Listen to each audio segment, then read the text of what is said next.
La charte d'usage, la charte graphique, c'est une chose, mais il y a quand même un comportement éthique vis-à-vis de cette marque et qu'on peut être sanctionné si on fait un peu n'importe quoi. Bonjour et bienvenue, salut Tanguy. Salut. On va se retrouver dans cette vidéo pour parler d'un point qui est très important, qui est le logo Calliope et son utilisation, son usage. On va présenter ensemble les différents textes qui encadrent aussi cette fameuse marque Calliope. Mhm. Alors tu vas nous en dire un petit peu plus. Alors je crois qu'on va commencer par le plus ennuyeux. Il y a 3 documents.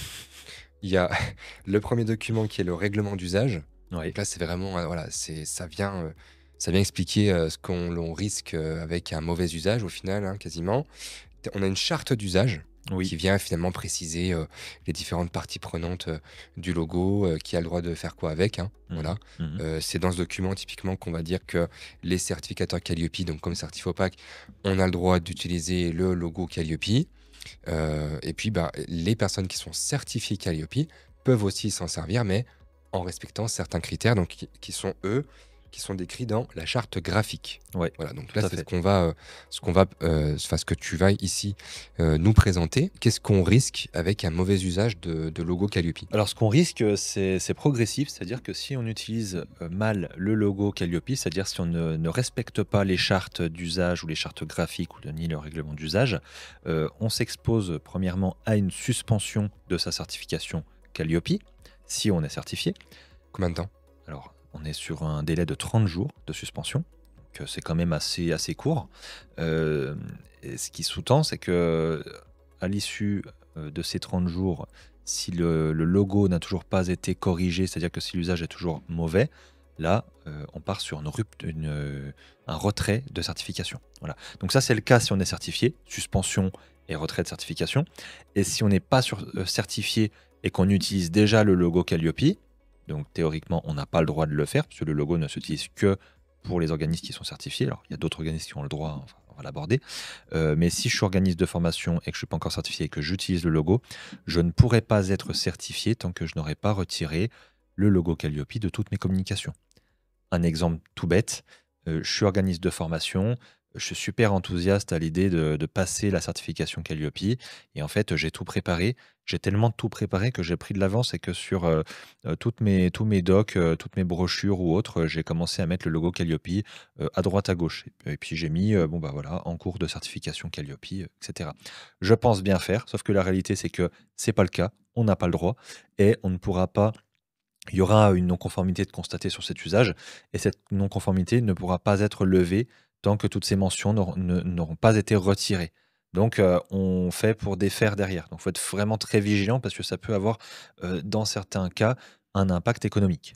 Ce que tu es en train aussi de dire là, c'est qu'au final, en tant que certificateur Calliope, on est garant du bon usage, Tout à du fait, certificat, enfin de la marque Calliope, tout à de nos fait, certifiés. tout à fait. En fait, quand on est certificateur Calliope, et là, je vais aborder une partie qui est un petit peu, complexe, mais sans rentrer dans le détail, c'est-à-dire que nous, on est accrédité.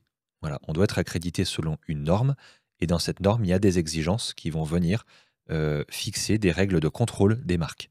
Voilà et donc nous, on a des exigences à respecter. On doit vérifier que, les marques que l'on délivre à nos clients soient Mmh. utilisées conformément aux règles prescrites. Donc, en l'occurrence, le règlement d'usage, Calliope, la charte et OK, cetera. donc là, c'est le 1er point qu'on va voir ensemble. Donc la première chose qu'on va vérifier, nous, lors des audits, Calliope, c'est déjà est-ce que le logo est utilisé alors que l'organisme n'est pas certifié?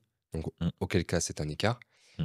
Et donc là, pour le coup, si l'organisme est certifié, donc là, voilà, super, hein, donc là, on rentre, dans la démarche. Mais s'il veut communiquer sur son logo, premier principe, c'est que le logo est apposé, donc avec Il y a un bloc son marque, en bandeau. fait. Voilà. Il y a un bandeau. Alors, déjà, en fait, sur ce fameux bandeau, c'est-à-dire qu'il doit avoir un fond blanc, et ça, c'est vraiment très explicite dans la charte graphique, Mmh. surtout, où on explique que, le logo, il peut pas être transparent, on peut pas mettre des formes derrière ou des couleurs ou des choses comme ça. Bon, qui est très Alors simple, là donc là, moi, je suis en page 2 là, de la charte graphique. ouais, Et en fait, c'est un peu ce que tu dis, c'est le logo ne peut être modifié de quelque exactement, façon que ce soit. exactement. Alors quand on dit: «Ne peut être modifié de quelque façon que ce soit», c'est-à-dire que, on va pas les tirer, on va pas prendre, juste les petits triangles pour faire, je ne sais quoi, pour faire une petite, typologie sympa. on va pas modifier la police, on va pas modifier la couleur. Ça, c'est interdit. Et ça fait l'objet d'une non-conformité quand on le constate. Est-ce que je peux le mettre sur fond transparent, ce logo? Je peux enlever le Non, fond blanc. non, interdit.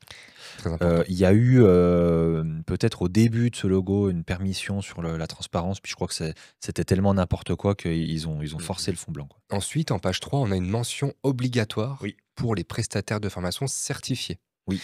Donc, on nous dit que le prestataire n'est autorisé à faire usage de la marque qu'en y associant la mention de la ou des catégories d'actions pour là ou lesquelles il a été certifié. Est-ce Tout que tu à peux fait. nous en dire plus? Tout à fait. Ben, concrètement, ça veut dire que, déjà quand on est certifié Calliope, le logo Calliope ne s'utilise pas seul. On doit toujours préciser pour quelle catégorie.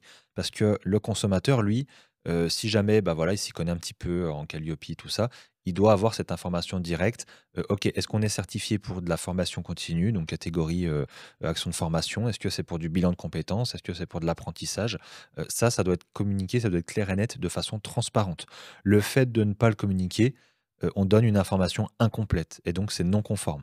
Et ensuite, comme tu dis, il y a une mention obligatoire. Donc si c'est écrit mention obligatoire, ça veut dire que c'est obligatoire, mot pour mot, tel que c'est écrit.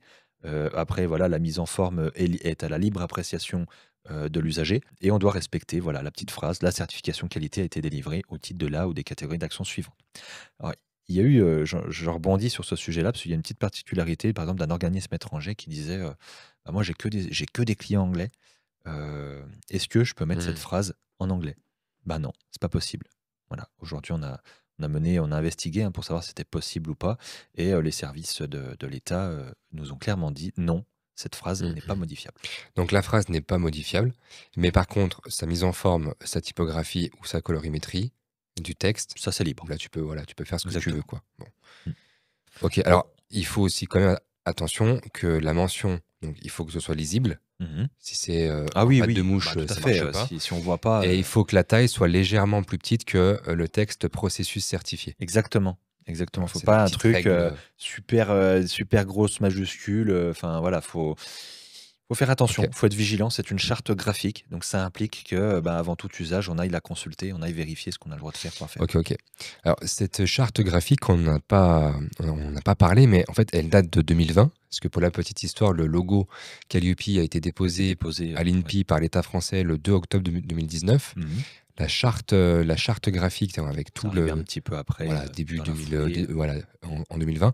Mais cette charte-là a été mise à jour en 2023 et oui, bah, la notamment dernière mise à jour. voilà, la dernière mise à jour, hein, donc à date de cette vidéo en mars 2025, on a cette nouvelle diapo en page 4 sur une spécificité pour les établissements d'enseignement supérieur. Oui, oui, oui, chose, qu'on n'avait pas forcément avant et donc, bah, bien sûr, pour les établissements d'enseignement supérieur, on va avoir une mention. Alors le logotype, forcément, bah, il va pas changer. Par contre, la mention, elle, va changer et donc là, c'est quand même assez important puisqu'en plus, il y a une référence à un texte, réglementaire. Mmh. Et ce qui est curieux, c'est que tu vois, c'est que finalement, les établissements d'enseignement supérieur sont considérés de facto comme certifiés sur les 4 catégories. Oui, C'est que tu peux pas dire: «Tu que formation, tu que CFA». En fait, exactement, tu fais du bilan de compétences, tu fais de l'AVE, tu fais tout. exactement, exactement. Tu parlais tout à l'heure, Tanguy, du logo, de pas le mettre sur fond blanc, sur transparence, tout ça. Là, on a quand même pas mal d'exemples en page 5 sur, ce qu'il ne faut pas faire. Tout à fait.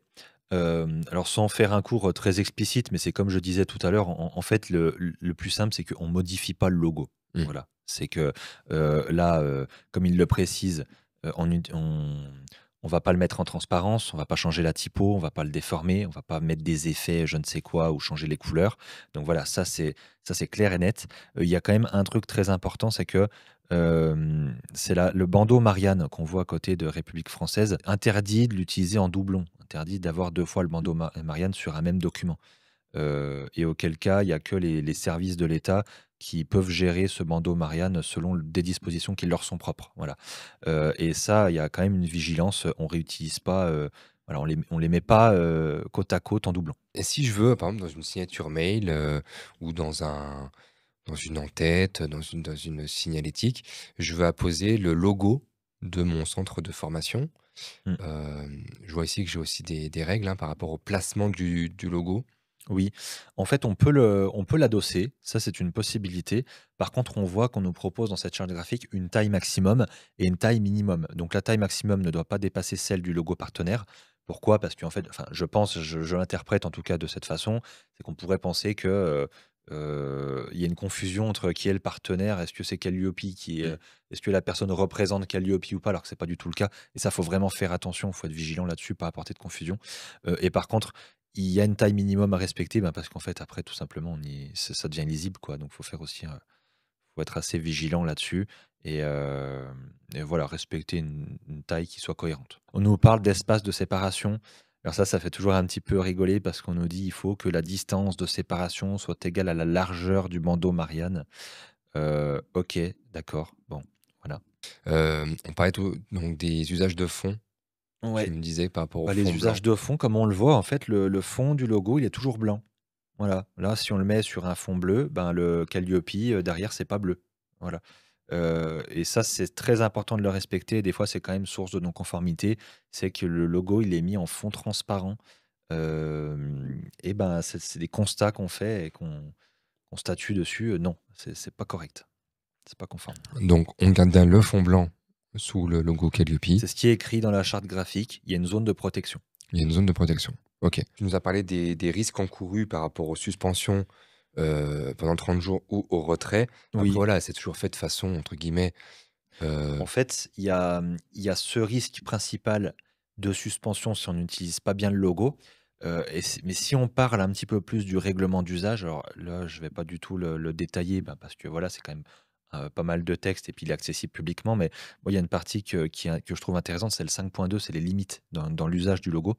Et dans cette partie, on dit, donc l'exploitant, c'est celui qui va bénéficier qui va utiliser le logo, il s'engage à ne pas utiliser la marque à des fins politiques, polémiques, contraires à l'ordre public ou aux bonnes mœurs, ou susceptibles de porter atteinte à des droits reconnus par la loi, et de manière générale à ne pas associer la marque à des actions, activités susceptibles de porter atteinte à l'État français ou lui être préjudiciables. Donc on voit bien que la charte d'usage, la charte graphique, c'est une chose, mais il y a quand même un comportement éthique vis-à-vis de cette marque et qu'on peut être sanctionné si on fait, un peu n'importe quoi. bah, écoute, Tanguy, très clair. En tout cas, merci pour ces précisions, pour ces informations. J'ai Avec encore plaisir. 2 questions parce que quand Oui. tu es certifié Calliope, donc tu l'es par Certifopac, Certifopac, est-ce que tu peux communiquer sur le logo Certifopac ou pas? Alors, oui, on peut communiquer sur le logo Certifopac, mais, dans certaines conditions. Déjà, il faut être client, ça c'est sûr, et puis il faut utiliser le logo conformément, aux dispositions Mmh qu'on a mh. fixées. On a des modèles de logos, Tout à fait, qui vont rassembler Calliope plus, le logo Certifopac en disant certifié par Certifopac et ça, c'est tout accessible sur le exactement, site, hein. et sachant qu'aussi on a des conditions contractuelles qui sont notamment formalisées dans nos CGV, qui engagent, bah, nos clients à utiliser, ou à faire référence à Certifopac, heu, bah, là aussi d'une façon, éthique, qui doit pas venir nous nuire. Mmh Voilà, mh. heu, Et alors, autre chose aussi, est-ce que ça peut être un petit peu sensible et mal compris, mal oui, interprété aussi oui, par les clients certifiés, par les organismes, mais on voit ici ou là, des fois, le logo du COFRAC. Donc le COFRAC, hein, ce que tu disais tout à bien l'heure, c'est sûr. le Comité français d'accréditation. Mmh. Donc c'est l'organe, qui nous audite, hein, qui nous permet de délivrer, les certificats Qualiopi. Hem, c'est quoi la règle? Je suis certifié Alors Qualiopi, est-ce que j'utilise le logo Cofrac? alors déjà, non, interdit. Voilà, ça c'est la règle. S'il y a une chose à retenir, c'est qu'on n'a absolument pas le droit, d'utiliser ce logo si on n'est pas soi-même accrédité. C'est déjà ça la règle, c'est qu'on a le droit que quand on est accrédité. Donc c'est pas parce qu'il y a un organisme accrédité qui nous certifie qu'on a le droit d'utiliser le logo Cofrac. Ça, c'est Mmh. strictement interdit. Il faut vraiment faire gaffe parce que ben il y a de la surveillance derrière, il y a du contrôle et il y a des actions de correction qui Mmh sont mh. demandées derrière, quoi. Voilà, ça, là-dessus, on rigole pas trop, même pas du tout avec ces mauvais usages-là. Donc voilà, ça c'est vraiment le truc à retenir. On n'a pas le droit d'utiliser le logo OK, Cofrac si on n'est pas super. accrédité. Et bah, écoute, merci Tanguy. Donc en tout cas, j'espère que voilà, ça vous a plu, enfin du moins vous avez bien compris, toutes les exigences en matière d'usage du logo Qualiopi. Tous ces documents, que ce soit la charte graphique, la charte d'usage et le règlement d'usage, sont disponibles sur Apollo, dans l'espace documentaire et sont téléchargeables à tout moment lorsque vous êtes certifié Calliope. Mmh. Donc pour ceux qui ne seraient pas encore certifiés chez nous, bah, bien sûr, c'est aussi le moment de vous dire que le transfert de certification reste possible, que ce soit avant ou après votre audit de surveillance. Voilà, et ça vous permettra aussi de pouvoir accéder à nos contenus, à nos outils et surtout à voilà, tous les documents qui sont accessibles sur Apollo. Bah, merci Tanguy vraiment. Ça nous donne plein d'infos. Et puis, ben, vous avez le site, vous avez l'article du site et je vous invite à vous abonner si ce n'est pas encore fait. À très bientôt.